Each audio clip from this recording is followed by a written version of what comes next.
Mr. Paine, you had occasion to engage in conversation with Lee Oswald at a few times. Could you tell me a little bit about that? Yes, when I first heard of Lee, I was sort of looked forward to with eagerness to an opportunity to talk with someone with whom I didn't believe I would agree, but at least it was interesting to talk to a man who had been to Russia and apparently had his own opinions. I tried about 4 times, perhaps 3 or 4 times, to talk in a serious manner with him. Eventually I gave up for the reason that I thought he was not influenced by logic, or didn't let the present reality influence his rather dogmatic way of thinking. And it was therefore useless to talk with him. What type of feeling did you get about his thinking, though? Well, he told me that he became a Marxist in this country by reading books and without ever having met a communist. And then he went to Russia, decided he wanted to go to Russia, he told me, and told me he didn't like Russia then, as wanted to return to this country. And I asked him then if he didn't like Russia and liked this country, why did he want to change this country to make it like Russia? And he mentioned repeatedly this principle of his, that he objected to the exploitation of man by man. And this he thought was a moral question. And so we argued. I suggested that in the Soviet Union, by which he means this exploitation of man by man, is that any time that one man makes profit by another man's labor, that is, the first man is exploiting the second man. And that happens every time in every business, every employer and employee relationship, supposedly. But I suggested the same thing happened in the Soviet Union. There was a taxation of every working man's labor there, and the Soviet state took it. This didn't bother him, though. The difference being that in the Soviet Union, so far as in our discussion, it boiled down to this small difference, that in the Soviet Union, that was decided by a person who didn't stand to gain by the decision. A man's wages were set by a man who didn't gain by that decision. In this country, presumably if the employer sets a high wage, or a low wage rather, he will stand to make more profit by it.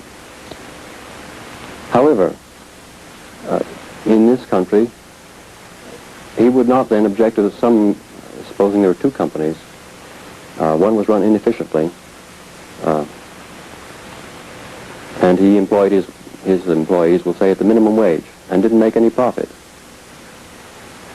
And another man ran his company very efficiently, and could give his employees wages of $2 an hour, but made, we'll say, made a 50% profit on it. In that case, that man, in his estimation, was evil, even though the employee made much more money. Everybody made more money.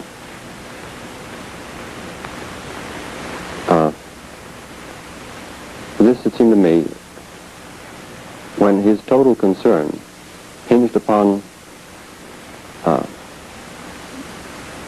small principle of this sort, and was utterly unrelated to the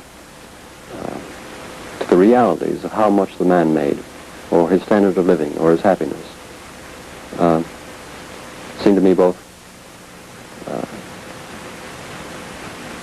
illogical, or rather, it didn't have,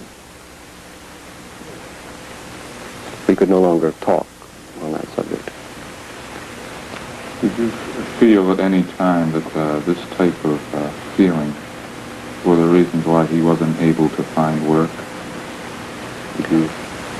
Yes, I felt that he was perfectly aware of this relationship with his, here's purely conjecture, that he probably felt, I know he felt this relationship to his employer, and he may have voiced it, or he may have shown it in his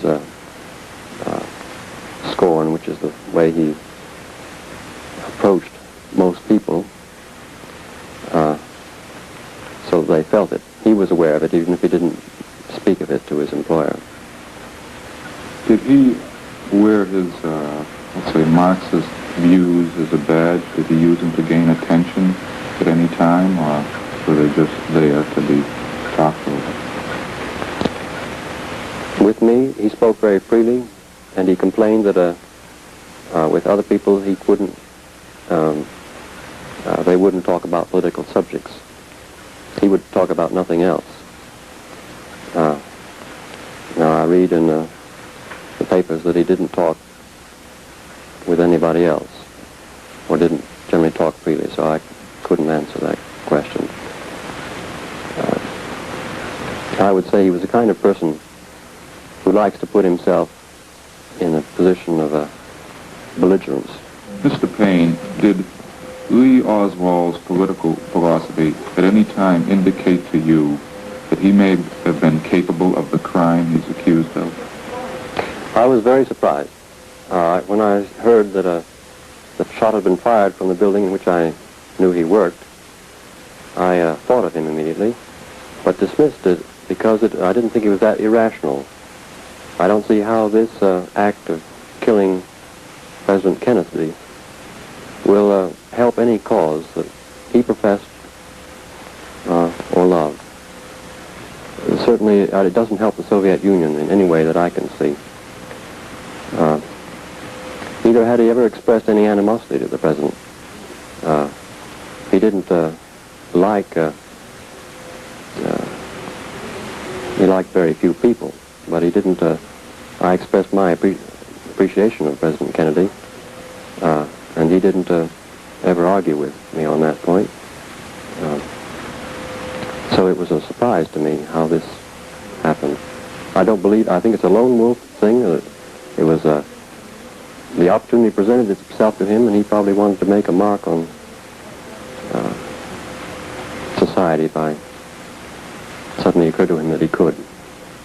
Of course, rumors are hard to pin down, but at this time they do feel that this was there is a possibility of his part in an international conspiracy. You don't feel that way at all? I felt he was a very lonely person and was not aware of any other, his being connected with any other group was probably still as unfamiliar with communists after coming back from Russia as he had been by his report before he went. So that I would not agree with it. That was not my impression.